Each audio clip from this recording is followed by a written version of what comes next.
pissed off when I woke up this morning. Why? Because I'm not used to coming up here on a consistent cadence to take sales meetings. We had a situation where our current sales rep and manager was just getting burned out by the amount of time and meetings that she was taking and the quality of leads and people that she was meeting. And so what we decided to do is, for job satisfaction for her, to back off these sales meetings, but they're still mission critical to the business, so somebody's got to do it. Boom, that's your boy right here. Now I'm just getting my head right to these meetings dialed in. I'm also a little frustrated with the agency because the meetings aren't on my calendar, and I'm kind of up here with like no meetings to take right now, except I've got this gal at 7 a.m. and fingers crossed she's gonna show up. She's gonna show up. We close that one right off the bat. That'll be a good start to things. But what's the lesson here? Well, I just gotta calibrate and get my head right. Let's close some new business. Let's get back in the swing of things. Let's get some coffee, because coffee's for closer, and let's just get the whole squad firing in the same direction. We're making money, we're changing people's lives, and we're chasing our piece of the American dream.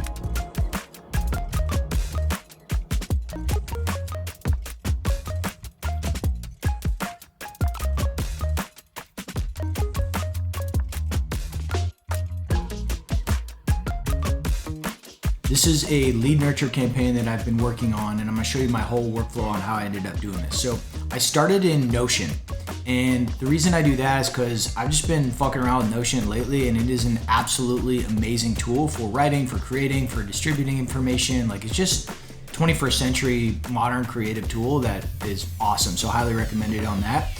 Here's what I did. I came across a tweet a while ago from this guy, Nicholas Cole, who does this ship 30 for 30, where they're basically he's a writer and he teaches people how to make money being a writer. And he came across this, stat where he basically found like the more emails you sent over the course of somebody opting into your thing, the more you actually sold.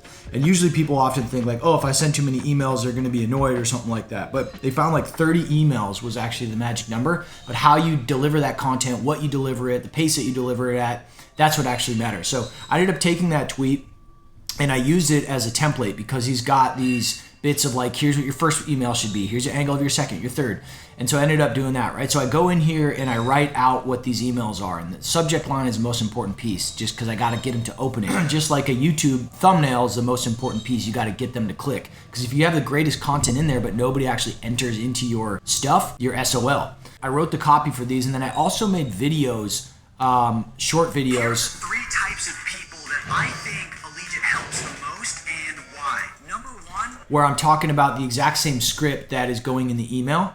So if somebody wants to click and watch, great. If we end up finding somebody on short that comes into our funnel that way, great, but it's kind of nice 2 for 1. Now, it took a little bit extra time to be able to write and script these videos, but I think it'll be worth it in the end. I'm writing from the prospect's perspective. So instead of saying we do this, it's all about you, what's in it for you, the prospect. So 5 myths that you might have about the gym and how you could bust them. And it's all adding value and giving tips, but it's all specific to them and the issues and the problems that they're dealing with. It's not about how great we are, or the things that we do, or here's how we design our program. It's all focused on the problems and what the prospect is thinking when they're making this buying decision. So I'll go through that, and then I go into HubSpot.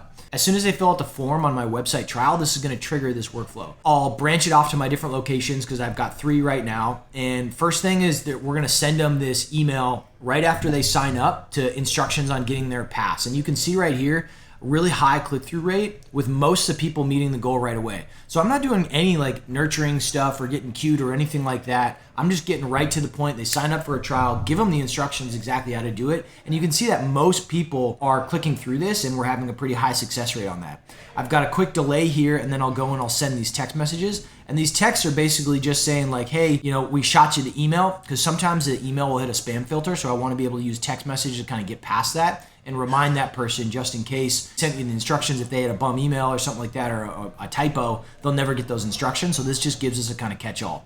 Then I've got a 7-day delay. You can see the amount of contacts that are in this action.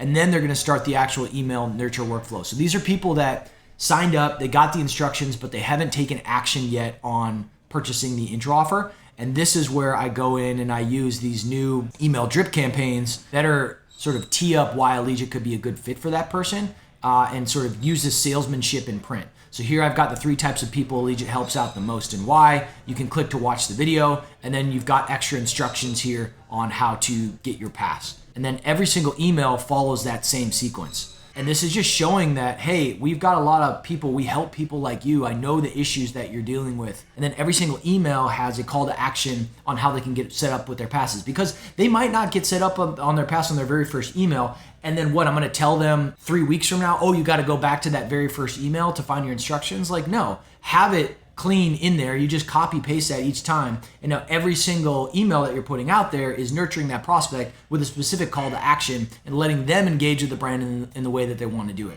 I used to have all the lead nurture stuff so much about us, like, here's what we do, here's why we're special. That's your default position that you usually kind of like write from and talk about. But what you have to do is you have to reframe that. You have to like put on a lens of like what's in it for the prospect and write from that angle, write about things that they care about and frame your brand accordingly to that, and watch your persuasion go up because you're writing about things that the prospect cares about.